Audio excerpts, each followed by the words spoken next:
आज हम कक्षा 6 के गणित प्रकाश के अध्याय नंबर 5 अभाज्य समय के अंदर दिए गए इम्पोर्टेंट क्वेश्चनों से भरे आइए पता लगाएं कि क्वेश्चन नंबर 9 से 12 तक कंप्लीट करेंगे और यह आपके पेज नंबर 114 से 115 पर दिए गए हैं। इससे पहले के क्वेश्चन हमने कंप्लीट कर लिए हैं और वह वीडियो यदि आपने नहीं देखा है तो नीचे डिस्क्रिप्शन में उसकी प्लेलिस्ट दी गई है, वहां से आप देख सकते हैं। हम क्वेश्चन नंबर 9 से 12 आज के वीडियो में देखेंगे। क्वेश्चन नंबर 9 है, प्रत्येक कथन को सही या गलत के रूप में पहचानिए एवं स्पष्ट कीजिए। ए वाला यहाँ पर है, ऐसी कोई अभाज्य संख्या नहीं है जिसका इकाई का अंक 4 हो। आपको यहाँ इस कथन को देखकर बताना है कि क्या ऐसी कोई अभाज्य संख्या नहीं है जिसका इकाई का अंक 4 हो। तो सबसे पहले आपको अभाज्य संख्या की डेफिनेशन समझ में आना चाहिए। ठीक है, अभाज्य संख्या कौन सी संख्याएं होती है?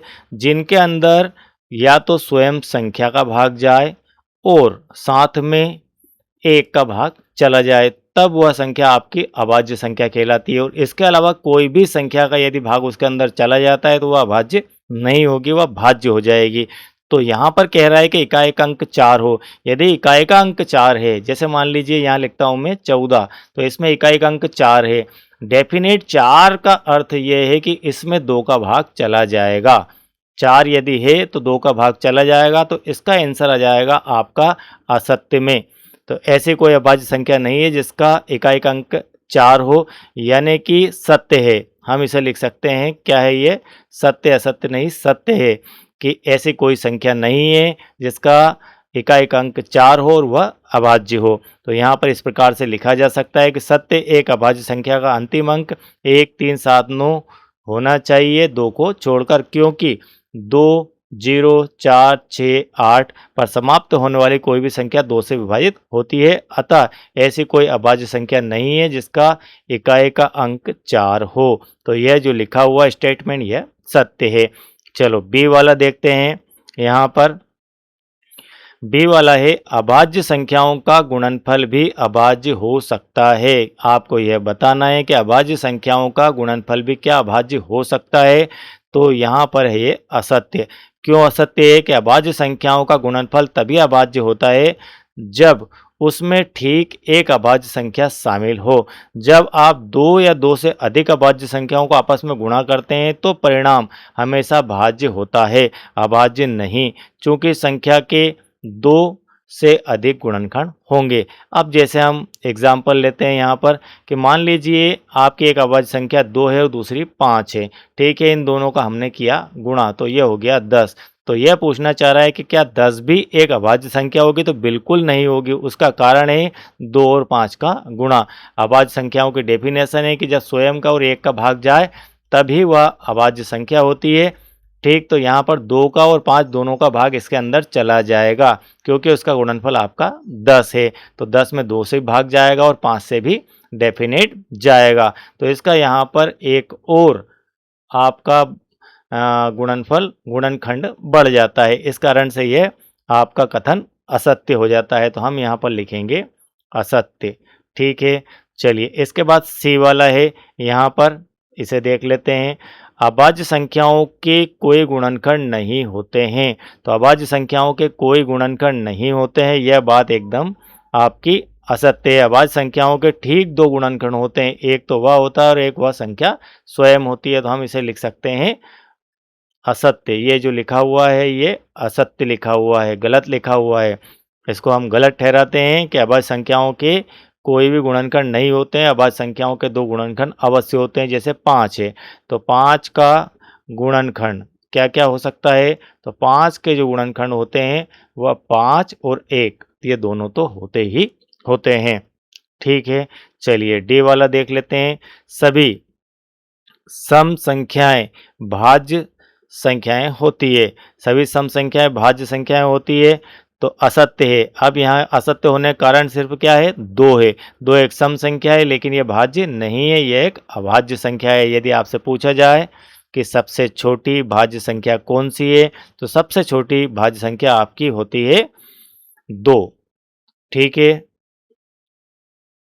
तो सबसे छोटी यहाँ पर अभाज्य संख्या आपकी होती है 2। तो इसलिए ये जो है आपका असत्य होता है। चलिए ए वाला देखते हैं। संख्या 2 और 3 अभाज्य है। अन्य प्रत्येक अभाज्य संख्या के लिए अगली संख्या भाज्य है। तो यहाँ पर यह आपका लिखा हुआ कथन सत्य है। सत्य क्यों है? सत्य इसलिए है कि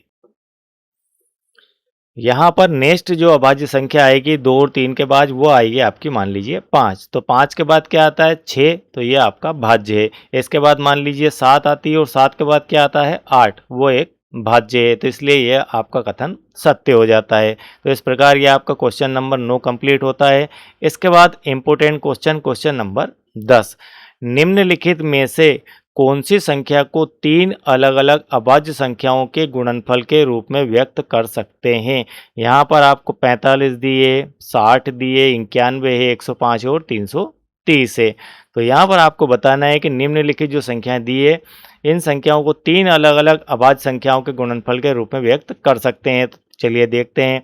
45 को क्या लिख सकते हैं? 3 गुणित 3 गुणित 5। 3 तिया 9, 9 पंजे 45। तो इसमें दो भिन्न अभाज्य संख्याएं हैं। दो भिन्न मतलब एक तो 3 है और एक 5 होती है। इसके बाद 60 देखते हैं। तो 60 के अंदर 2 दूना 4 तिया 12 पंजे 60। इस प्रकार से इसके अंदर कौन कौन से अभाज्य संख्याएं हो गई? एक तो 2 हो गई, एक 3 हो गई और एक 5 हो गई। तो हम इसमें इस प्रकार से लिख देंगे। इन अभाज्य संख्याओं को देखना है। ठीक है। अब नेक्स्ट है हमारा है 91। ठीक है। अब 91 क्या लिख सकते हैं? 7 गुणित 13। तो इसमें कौन कौन सी है आपके अभाज्य संख्या? एक तो 7 है और एक 13 है। इसके बाद 105 को देखें तो 105 को हम इस प्रकार से गुणा के रूप में लिख सकते हैं। 3 गुणित 5 गुणित 7। ठीक है। तो इसके अंदर तीनों आपके 3, 5 और 7 ये सभी अभाज्य संख्याएं हैं।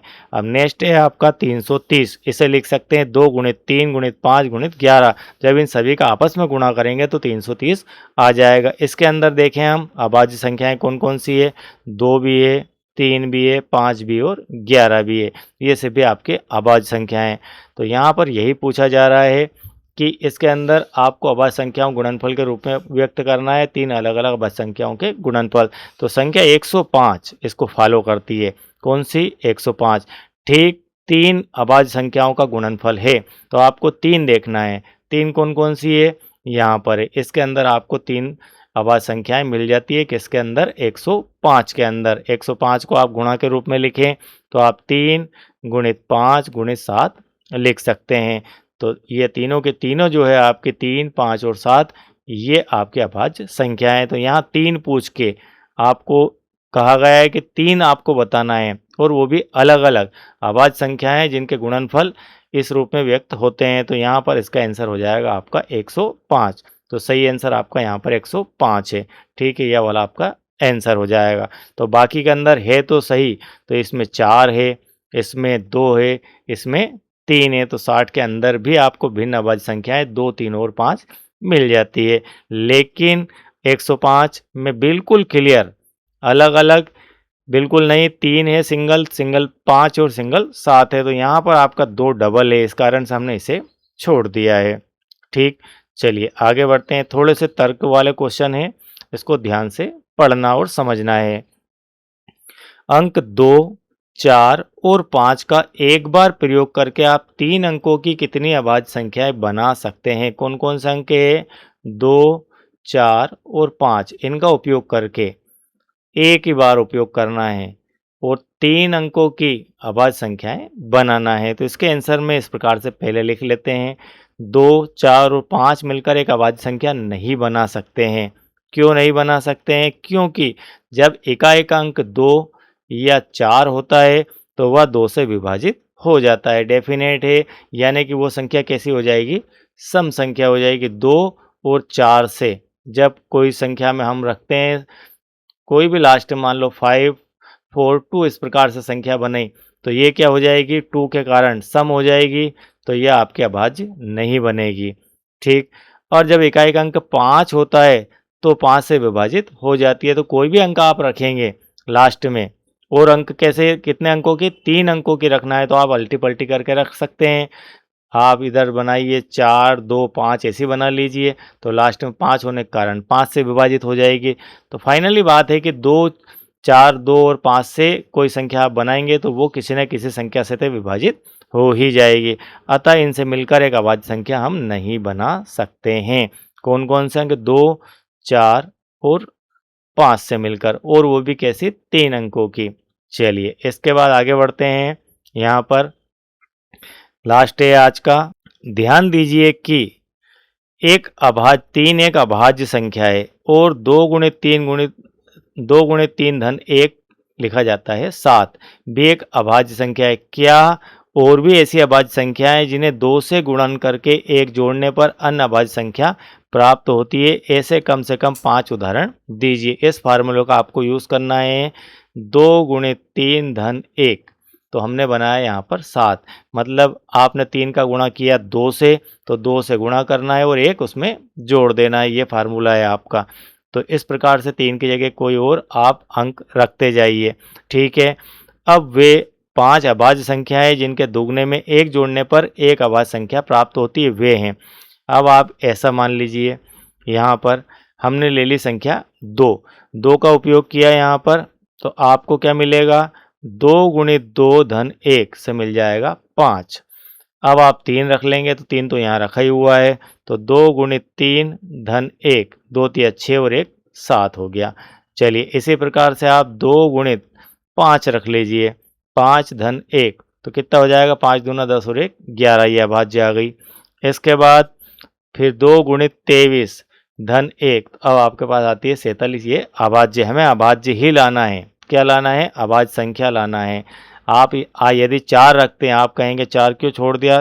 तो यहाँ देखिए 4 दूना 8 और 1 9, तो ये 9 क्या है? आपके अभाज्य नहीं है, तो आपको अभाज्य ही लेकर आना है। तो 5 है, 7 है, 11 है, 47, इस प्रकार से।